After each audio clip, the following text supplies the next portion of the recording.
안녕하세요. 21강 시작하겠습니다. 이번 시간에는 카운터 디자인 1인데요. 지난번에는 4비트 업 카운터를 만들어 보았는데 이번에는 이 카운터를 조금 더 업그레이드해서 사용자가 원하는 방향에 따라 이제 그 업 카운트를 할 수도 있고 다운 카운트를 할 수 있는 카운터를 설계해 보도록 하겠습니다.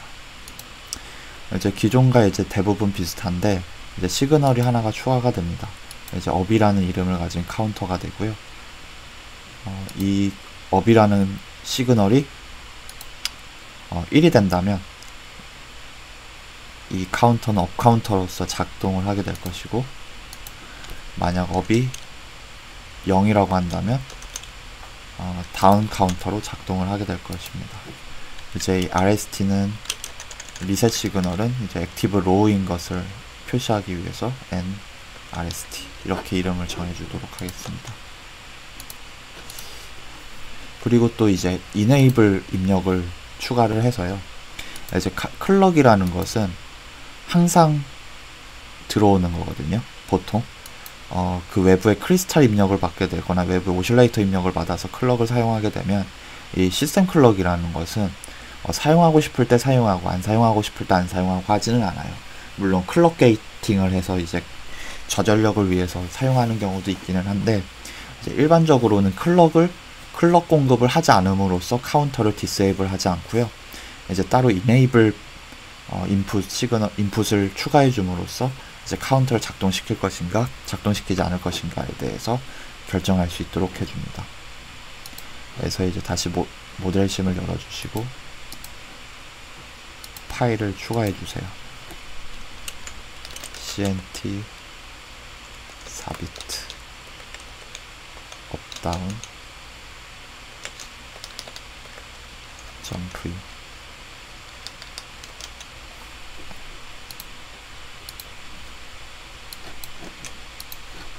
그리고 이번엔 바로 테스트 벤치도 만들어 줄게요. 똑같은 이름의 테스트 벤치라는 걸 나타내 주기 위해서 이제 뒤에 tb만 붙여줍니다.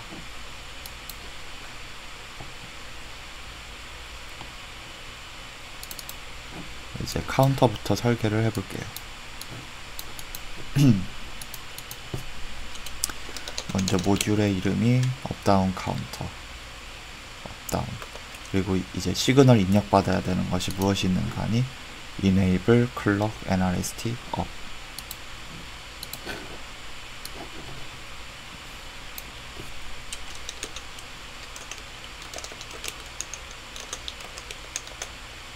그리고 출력으로 아웃이 나가게 되죠. 세미콜론으로 닫아주시고요. 이제 각 시그널에 대한 타입을 명시를 해주도록 하겠습니다. 먼저 input enable, input crk, input nrst, input up, output raise 3.0 아웃. 레지스터일 때는 이 레지라는 키워드를 사용해 주었는데요. 레지스터가 아닌 경우에는 항상 기본 디폴트로 와이어라고 생각하시면 됩니다.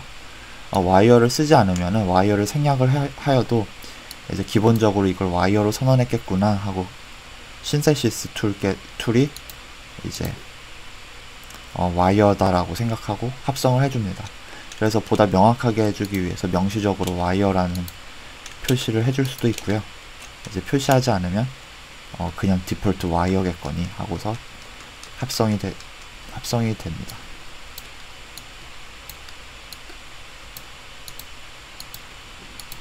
그리고 마찬가지로 이제 모듈의 끝을 나타내어 주기 위해서 엔드 모듈을 입력해 주고요.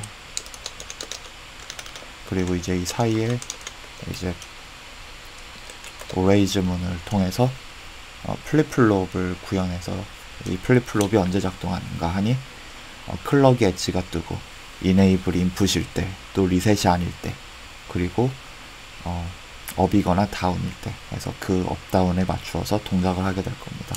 이제 차근차근 이제 시그널들을 정의해 보도록 하겠습니다. 먼저 이 오레이즈가 언제 실행이 되느냐 하면은 포지 엣지 CLK 클럭의 라이징 엣지에서 실행이 되고요. 또는 초기화를 위해서 폴링 엣지 NRST 시그널의 폴링 엣지에서 한 번 또 실행이 될 것입니다.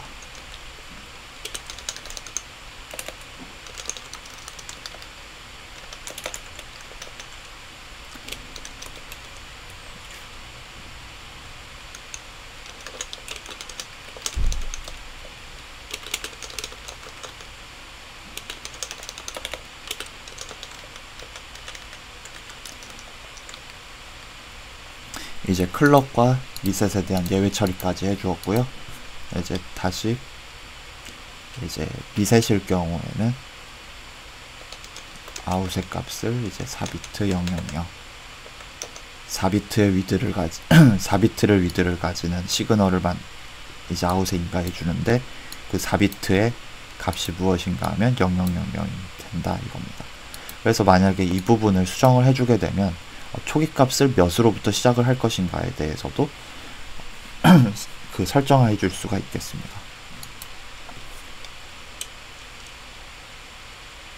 그리고 난 다음에 이제 클럭에서 동작을 하긴 할 텐데 그 클럭이 이제 업인지 또는 다운인지에 따라서 동작을 다르게 해줄 거예요. 만약 업이 1이라고 한다면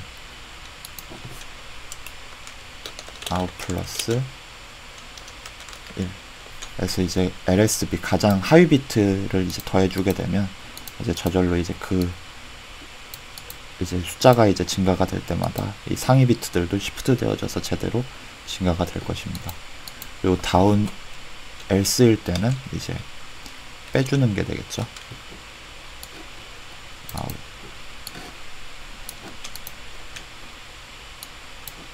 마이너스가 됩니다.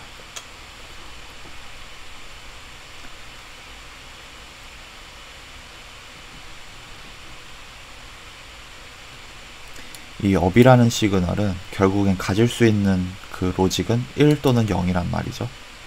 그렇기 때문에 만약 업이 1이라면 이제 여기에 걸리게 될 것이고 업이 1이 아니라는 뜻은 결국엔 얘가 다운 카운터로서 작동하고 싶다는 것이기 때문에 여기에 걸리게 될 것입니다.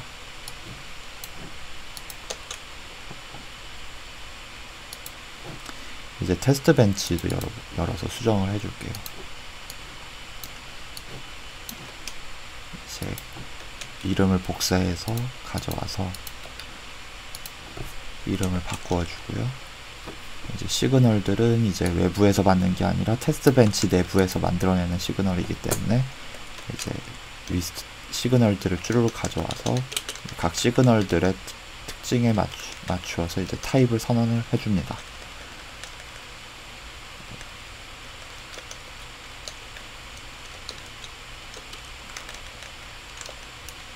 그리고 이 테스트 벤치의 끝을 알려주기 위해서 이제 엔드 모듈을 입력해주고요. 그 다음에 인스턴시에이트를 해주겠습니다. 다시 또 복사해서 붙여넣기. 모듈을 지우고 업다운 그 이름 DUT라는 이름을 가지는 4비트 업다운 카운터를 인스턴시에이트 해주고 이 인스턴시에이트한 모듈의 시그널들을 이제 테스트 벤치의 시그널과 연결해주는 작업들을 하겠습니다.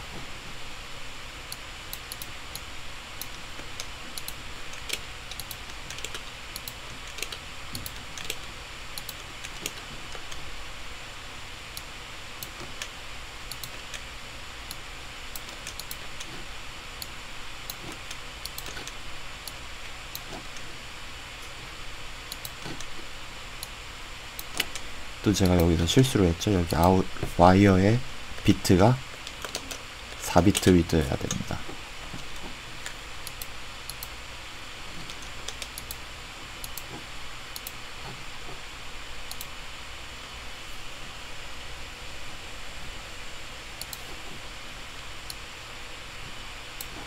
이제 이니셜 문을 좀 다시 복사를 해서 재사용하겠습니다. 클럭은 이제 그냥 클럭대로 만들어주게 되면 될 것이고요.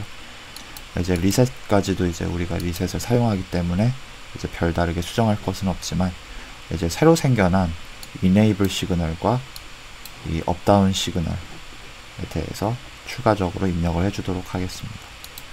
이니셜로 이제 가장 이 프로그램이 시작되었을 때 처음으로 이제 모든 시그널들의 로직은 0이거나 1로 초기화를 해줘야 돼요.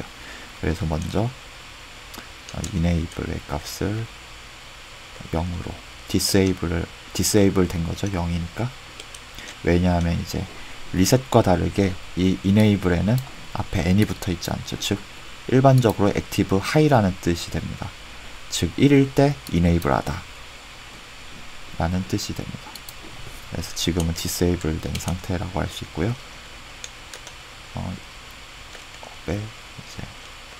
그래서 이제 업카운트로서 설정을 했습니다. 그리고 나서 리셋이 이제 해제가 되었는데요. 이제 1로 떠서 이제 또 50나노세크 동안은 일단 카운터를 디세이블 해보고, 디세이블을 계속 하다가 이제 총 프로그램이 처음 시작하고 나서 100나노세크 이후에 카운터를 이제 이네이블을 해주게 됩니다. 그리고 또 50나노세크를 기다린 다음에 이번엔 다운 카운트를 할 수 있도록 해볼게요.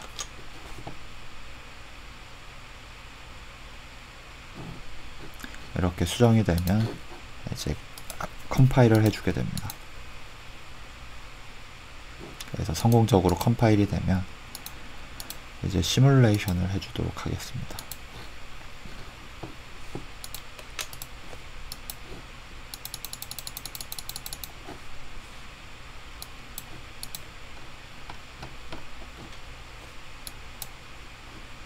이제 두 번째 라인이 클럭이 되는데요. 이제 첫 번째로 옮겨볼게요. 드래그를 해주시면 이제 옮길 수가 있고요. 그 다음에 아웃의 레딕스도 unsigned로 바꾸어서 쉽게 확인할 수 있도록 해보겠습니다. 그래서 이제 그 리셋이 액티브 로우이기 때문에 리셋 상태일 때까지는 이제 카운터의 값이 0으로 유지되다가 이제 리셋이 풀리게 되면 이제 각 클럭에 맞추어서 카운터의 값이 업 카운트가 되게 될 것입니다. 왜냐하면 이 업 시그널이 현재 로직 하이이기 때문에 그렇죠.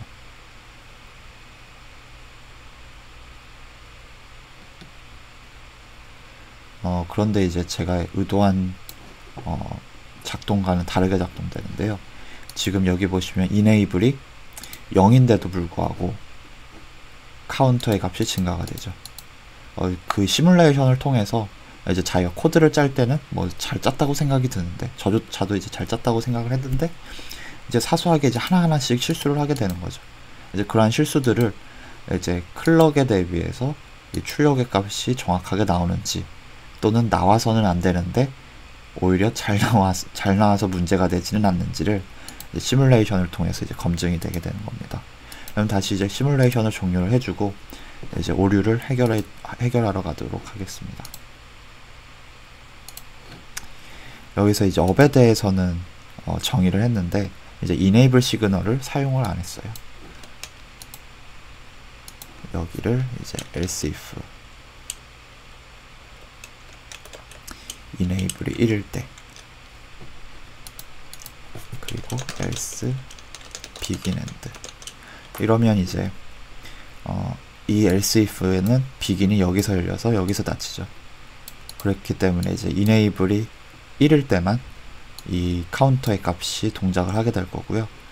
이제 enable이 1이 되지 않는다고 한다면 이제 카운터의 값은 현재 상태를 유지하게 될 것입니다.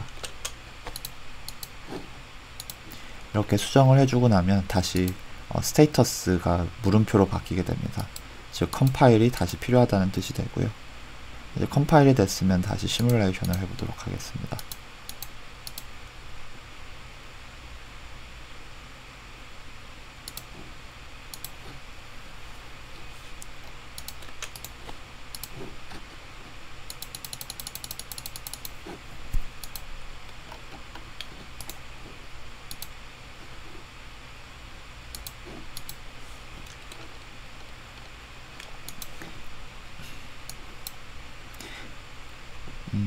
이제 이 클럭을 드래그해서 위로 올려주고요.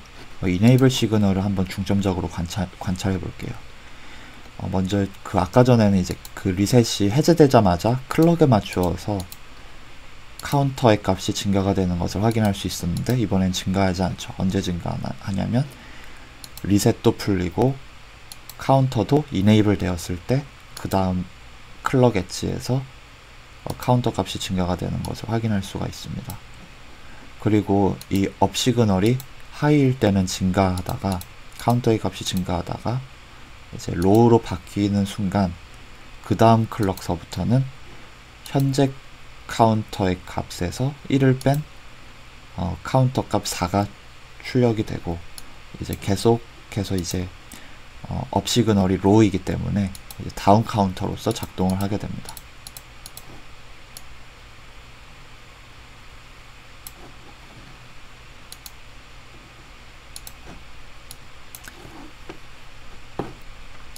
이렇게 해서 이제 시뮬레이션을 이제 실제로 하다 보면서 이제 베릴로그를 코딩해 보면 시뮬레이션의 필요성이 정말 절실하구나 하고서 느끼게 됩니다. 예를 들어서 아까 제가 이제 이 강의를 찍으면서도 이제 여러 번 실수를 한 것인데요. 예를 들어서 이제 4비트 업다운 카운터에서 이 아웃은 분명히 레지스터 4비트 위드를 가지는 레지스터로 선언을 해주었죠. 그런데 이것을 인스턴시에이트에서 선을 연결해 주면서 얘는 4비트인데 얘는 1비트로 선언을 해줘 버리면 이제 아까 모델심에서 나타난 것과 같이 어떠한 숫자가 나타나지는 게 아니라 값이 나타나는 것이 아니라 클럭처럼 업과 다운의 그러한 표시만이 나타나지게 될 것입니다. 왜냐하면 당연히 1비트를 가진 위드이기 때문에 그렇습니다. 그래서 이제 모델심으로 시뮬레이션을 해주면서 이러한 이제 사소한 설정들이 정확하게 코딩이 되었는지를 확인할 수가 있고, 그리고 이제 자기가 이제 필요한 입맛대로 신호들을 임의로 만들어낼 수가 있다는 편리한 장점이 있습니다. 이거를 이제 하드웨어로 직접 만들어서 설계해서 디버그한다는 것은 굉장히 고통스러운 일이고, 이제 오류를 한번 발견해서 수정을 해야 될 때마다 그것이 이제 베릴로그 코드에서 수정할 수 있는 거라면 다행이겠지만, 이러한 시그널을 만들어주는 하드웨어에서 수정을 해줘야지 되면 베릴로그도 코딩하는 것도 이제 쉽지 않아서 이제 고생을 해야 되는데, 이것을 이제 검증하려고 보니까 또 하드웨어 다른 것들도 많이 손을 대야 돼서 자꾸만 해야 될 일이 커지게 되는 거죠. 그래서 이제 시뮬레이션을 통해서 이제 보다 간편하게 이 베릴로그 모듈이 동작을 이제 버그 없이 잘 하는 것을 확인을 할 수가 있었습니다.